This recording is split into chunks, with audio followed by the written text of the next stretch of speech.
और अब बात करते हैं 2023 की महाभारत की। एमपी में बीजेपी ने चुनावी तैयारियां तेज कर दी हैं। पार्टी हर स्तर पर अपनी चुनावी तैयारी को पूरा करने में जुटी है। सोशल मीडिया पर भी पार्टी की नजर है और इसी क्रम में आज बीजेपी की सोशल मीडिया विंग की बैठक हुई, जिसमें सीएम शिवराज और वीडी शर्मा भी शामिल हुए। इस दौरान पार्टी के सोशल मीडिया के कार्यकर्ताओं को ज्यादा प्रभावी ढंग से काम करने के निर्देश दिए गए हैं। सरकार की फ्लैगशिप योजनाओं पर कार्यकर्ताओं को एक्टिव रहने के निर्देश दिए गए हैं। साथ ही कांग्रेस की योजनाओं के ऐलान के खिलाफ सोशल मीडिया पर मुखर रहने का निर्देश दिया गया है। लोगों की प्रतिक्रियाओं पर भी नजर बनाए रखने की बात कही गई है।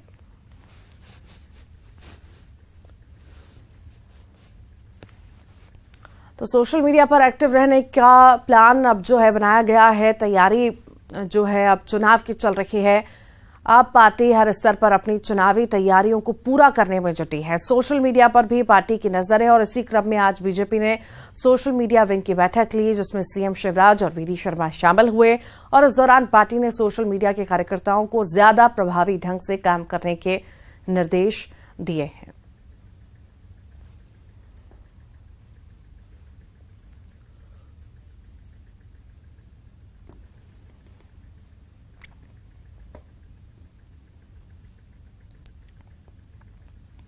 तो और ज्यादा प्रभावी ढंग से काम करेंगे अब कार्यकर्ता। सरकार की फ्लैगशिप योजनाओं पर एक्टिव रहें, ये कहा गया है मुख्यमंत्री द्वारा सभी कार्यकर्ताओं को। बैठक में कार्यकर्ताओं को कई सारे निर्देश दिए गए हैं और ज्यादा प्रभावी ढंग से काम करने को भी कहा गया है। कार्यकर्ताओं को सरकार की फ्लैगशिप योजनाओं पर एक्टिव रहने की बात भी कही गई है।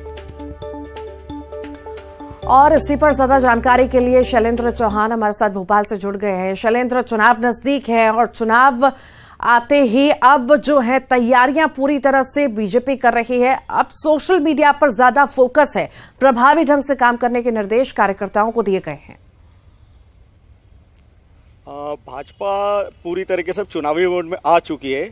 आज भाजपा की आज सुबह से बैठकें शुरू हुई। जी, भाजपा की आज सुबह से बैठकें शुरू हुई सोशल मीडिया की, जिसमें मुख्यमंत्री शिवराज सिंह चौहान मौजूद थे, प्रदेश अध्यक्ष वीडी शर्मा मौजूद थे और सभी नेताओं ने आज कार्यकर्ताओं को और अपनी पूरी टीम को निर्देश दिए कि सोशल मीडिया पर ज़्यादा से ज़्यादा एक्टिव रहिए। और सभी को स्पष्ट कहा गया है कि ज़्यादा से ज़्यादा फेसबुक पर कनेक्ट कीजिए, लोगों को जोड़िए। पूरी फोकस इसी बात पर है कि सोशल मीडिया के जरिए जितनी ज़्यादा लोगों तक पहुंचा जा सके, इसको लेकर पूरी रणनीति पर काम चल रहा है। आज अलग अलग चरणों में 2 बैठकें हो चुकी है। अभी शाम को भी भाजपा के प्रमुख नेताओं की कोर कमेटी की भी बैठक होने जा रही है। जी, सोशल मीडिया पर तो फोकस करने के लिए कहा ही गया है शैलेंद्र यहाँ पर, और साफ तौर पे कांग्रेस के खिलाफ जो है मुखर होने के लिए भी कार्यकर्ताओं को कहा गया है कि जो भी योजनाओं के बारे में ऐलान करें उनके बारे में अब सोशल मीडिया पर मुखर हो कार्यकर्ता।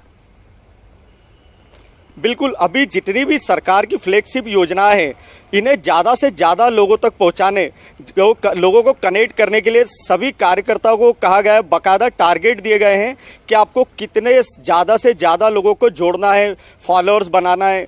पहली बार ये हो रहा है कि एक एक बड़े नेता हैं वो सब भी अब एक दूसरे को फॉलो करेंगे। और इसके अलावा ये कहा गया है कि कोई भी अगर बड़ी पोस्ट मुख्यमंत्री की आती है या प्रदेश अध्यक्ष या संगठन की तरफ से बड़े नेताओं की, तो उसको नीचे का जमीनी कार्यकर्ता भी उसको आगे फॉरवर्ड करेगा और वो अपने फेसबुक लाइव पर आएगा। इसके अलावा सोशल मीडिया पे जितने भी प्लेटफॉर्म है, सभी प्लेटफॉर्म पर इन बातों को बढ़ाया जाएगा कि किस तरह फ्लैगशिप योजनाओं पर काम चल रहा है। खासकर सरकार की अभी सबसे बड़ी योजना जो लॉन्च हुई है, लाडली बहना योजना, इसके प्रचार के लिए निर्देश दिए गए हैं। ये कहा गया है कि इस लाडली बहना योजना को सरकार और भाजपा मास्टर स्ट्रोक मानकर चल रही है और इसलिए इस योजना के प्रचार प्रसार के लिए सबसे बड़ा सहारा सोशल मीडिया का लिया जा रहा है। ठीक, बहुत बहुत शुक्रिया शैलेंद्र। चुनावी साल में राजनीतिक दलों ने वादों की झड़ी लगा दी और इसी क्रम में धार पहुंचे पीसीसी चीफ कमलनाथ ने बड़ी घोषणा की। कमलनाथ ने एमपी में कांग्रेस की सरकार बनने पर 100 यूनिट तक बिजली फ्री देने का वादा किया है। साथ ही 100 से 200 यूनिट बिजली पर आधी कीमत देने की घोषणा की गई है। बदनावर में जनसभा को संबोधित करते हुए कमलनाथ ने ये घोषणा की। तो वहीं कमलनाथ की घोषणा पर बीजेपी ने पलटवार किया। स्वास्थ्य मंत्री प्रभुराम चौधरी ने निशाना साधा। प्रभुराम चौधरी ने कहा कि 2018 के चुनाव से पहले भी कांग्रेस ने जनता से कई वादे किए थे जिन्हें नहीं पूरा किया गया। मैं पहली दफे कह रहा हूं 100 रुपए 100 यूनिट नहीं, पहले दफे मैं कह रहा हूं कि 100 रुपए की बिजली माफ और 200 unit half. 200 unit half, 100 unit माफ और 200 यूनिट हाफ। आप चाहते हैं 200 यूनिट हाफ?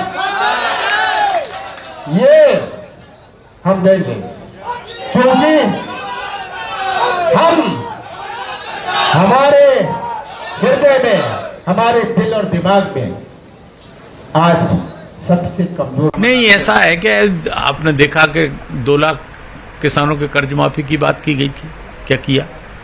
क्या बेरोजगारों के लिए जब कमलनाथ जी मुख्यमंत्री थे तब ये काम नहीं हुए? तो ये जनता सब जानती है और मध्य प्रदेश की जनता का भरोसा भारतीय जनता पार्टी के साथ। बिजली बिल हाफ वाला जो ऐलान कर रही है कांग्रेस, इसका कोई असर होगा क्या?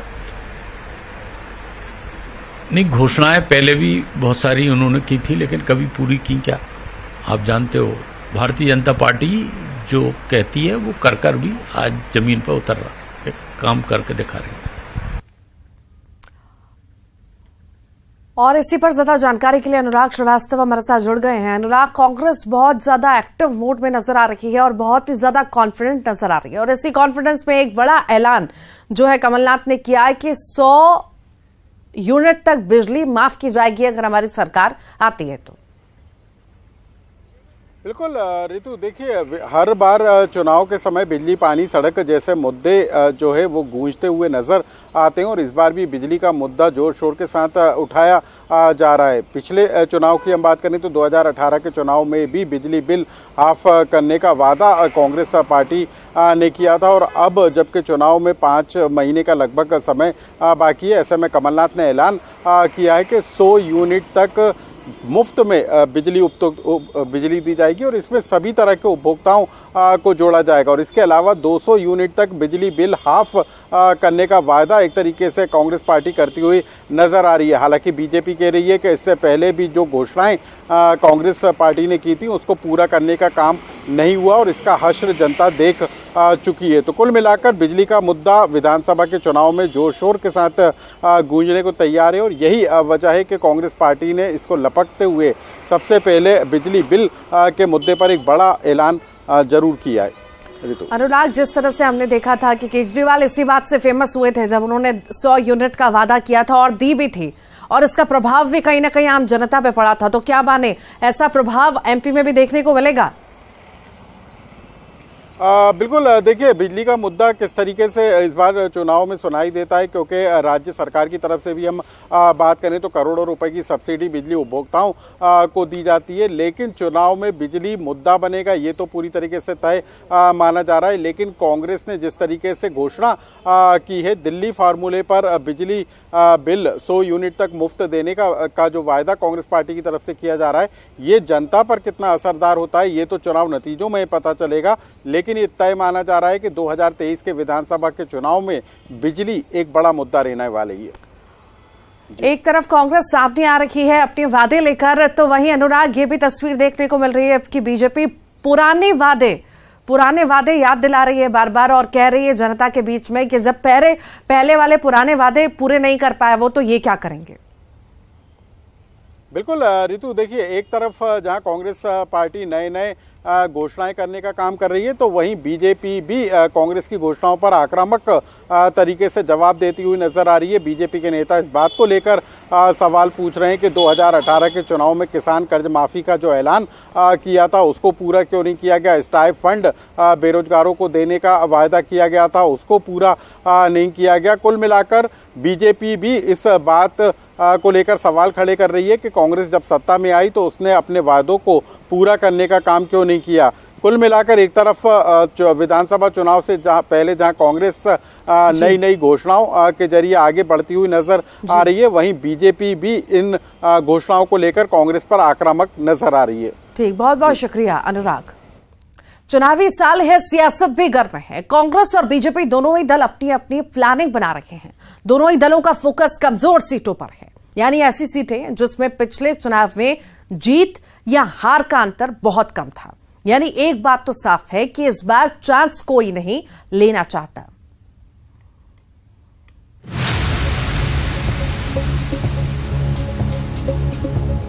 साल के आखिरी में विधानसभा के चुनाव होने हैं।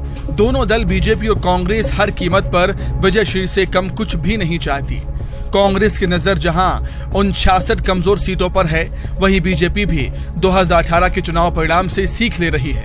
बीजेपी भी चुनाव से पहले कमजोर सीटों पर दिग्गजों का प्रचार और रैली कराने की तैयारी में है।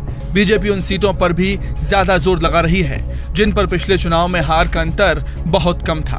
पार्टी के नेता और कार्यकर्ता जनता के बीच जाकर सरकार की योजनाओं को बताने में जुट गए हैं। 2023 में जीत का दावा करते हुए बीजेपी प्रवक्ता ने कहा कि विकास हमेशा से हमारा मॉडल रहा है। हम जनता के बीच विकास के मुद्दे को लेकर जाएंगे और सरकार बनाएंगे।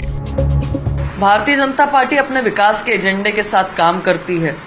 सभी वर्गों तक पहुंचना, अंतिम पंक्ति में बैठा हुआ जो व्यक्ति है उसको मुख्य धारा में लाना और किस प्रकार से किसी के जीवन में बदलाव करके उसके जीवन को उन्नत बनाना एकमात्र लक्ष्य होता है। पिछली जो भी जिस प्रकार की भी कमियां रही हैं, भारतीय जनता पार्टी ने उसकी समीक्षा की है और जो अच्छा काम किया है उसको दोहराने का निर्णय लिया है। वहीं बीजेपी नेता के दावों के इतर कांग्रेस प्रवक्ता का कहना है कि जनता ने तो बीजेपी को 2018 में ही नकार दिया था। बीजेपी ने धन बल से सत्ता में वापसी कर ली। जनता बीजेपी को दोबारा मौका नहीं देने वाली।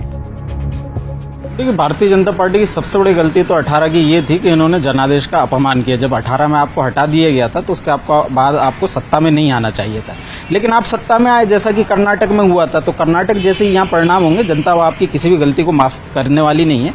कितनी ही कोशिश कर लें, आपका जो सर्वे है वो आपकी कथित विकास यात्रा में दिख गया। जब हर एक विधानसभा में आपके लोगों का विरोध किया गया जनता के द्वारा, तो अब कौन सी गलती को आप चुनावी वर्ष में सुधार लेंगे?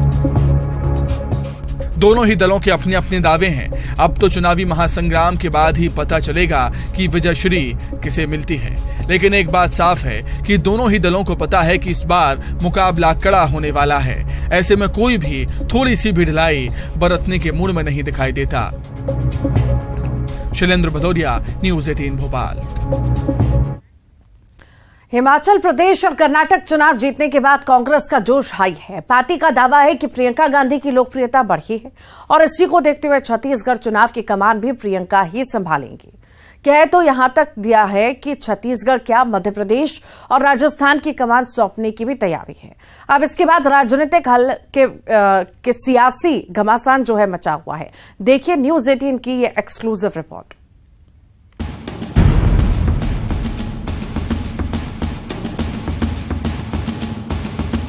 अभी अभी कर्नाटक को जीतने वाली कांग्रेस, कुछ महीने पहले हिमाचल प्रदेश का किला फतेह करने वाली कांग्रेस, लगातार मिल रही जीत से जोश हाई है। खासकर कर्नाटक में जीत का क्रेडिट कांग्रेस नेता राहुल गांधी और प्रियंका गांधी को दिया जा रहा है। इन चुनावों में मिल रही जीत का आगामी चुनावों पर असर होने का दावा है। छत्तीसगढ़ में साल 2018 विधानसभा चुनाव हुए, तब राहुल गांधी कांग्रेस के अध्यक्ष थे और प्रियंका गांधी ने संभाला था प्रदेश का मोर्चा। इस तरह से प्रदेश में भूपेश बघेल के नेतृत्व में कांग्रेस की सरकार बनी और इस बार भी चुनाव की कमान प्रियंका ही संभालने जा रही हैं। कांग्रेस मानती है कि प्रियंका अभी लोकप्रिय युवा चेहरों में से एक हैं। कांग्रेस के साथ ही जनता में भी प्रियंका गांधी की स्वीकार्यता बढ़ी है। प्रियंका जी की स्वीकार्यता, जन स्वीकार्यता बढ़ी है। प्रियंका जी ने कांग्रेस का चुनाव अभियान हिमाचल प्रदेश में चलाया था, कांग्रेस पार्टी की वहाँ सरकार बनी। प्रियंका जी ने कांग्रेस का चुनाव अभियान कर्नाटका में चलाया था, कांग्रेस पार्टी की वहाँ भी सरकार बनी। भाषाई अंतर होने के बावजूद बड़ी संख्या में, लाखों की संख्या में लोग प्रियंका जी को सुनने आते थे, देखने आते थे और दुभाषी के माध्यम से उनकी बातों को सुनते थे। प्रियंका जी लोगों की नब्ज पकड़ती हैं। प्रियंका जी भारत की जनता की आवाज है। तो छत्तीसगढ़ बीजेपी के अध्यक्ष अरुण साव ने कहा कि इससे कोई फर्क नहीं पड़ता, प्रियंका कमान संभालेंगी तो वही हश्र होगा जो पिछले चुनाव में कांग्रेस का उत्तर प्रदेश में हुआ और हम भी यही चाहते हैं। देखिए, प्रियंका जी ने उत्तर प्रदेश की कमान संभाली थी। लेकिन कर्नाटका और हिमाचल तो और इसलिए कर्नाटका और हिमाचल की जहां तक बात है तो वहां का रिवाज रहा है, वहां परंपरा रही हर साल सरकार बदलने की, और इसलिए कर्नाटक के चुनाव का परिणाम का असर छत्तीसगढ़ में नहीं पड़ेगा। हर राज्य की अपनी अपनी अलग अलग परिस्थितियां, राजनीतिक, भौगोलिक, ये सब रहती है। और छत्तीसगढ़ में तो चूंकि हर वर्ग को ठगने का काम किया और कोई काम इस सरकार ने नहीं किया है, एक भी ऐसा काम इस सरकार ने नहीं किया है जिससे जनता का विश्वास कांग्रेस को मिले, जनता उससे प्रभावित हो, एक भी ऐसा काम नहीं किया है। और इसलिए छत्तीसगढ़ की जनता इस सरकार को उखाड़ कर फेंकना चाहती है और निश्चित रूप से 2023 में छत्तीसगढ़ में परिवर्तन होगा और भारतीय जनता पार्टी की सरकार बनेगी। प्रियंका में पूर्व प्रधानमंत्री इंदिरा गांधी की छवि दिखती है।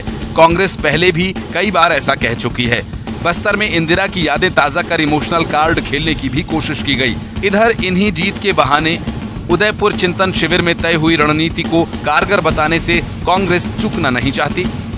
अभी छत्तीसगढ़, फिर मध्य प्रदेश और राजस्थान में भी चुनाव की कमान प्रियंका को सौंपने की तैयारी है। देखना होगा कि दावों के मुताबिक आगामी चुनावों में कांग्रेस की रणनीति कितनी सफल हो पाती है। ममता लांजेवार, रायपुर, न्यूज 18 छत्तीसगढ़। और इसी के साथ ही 2023 की महाभारत में इतना ही।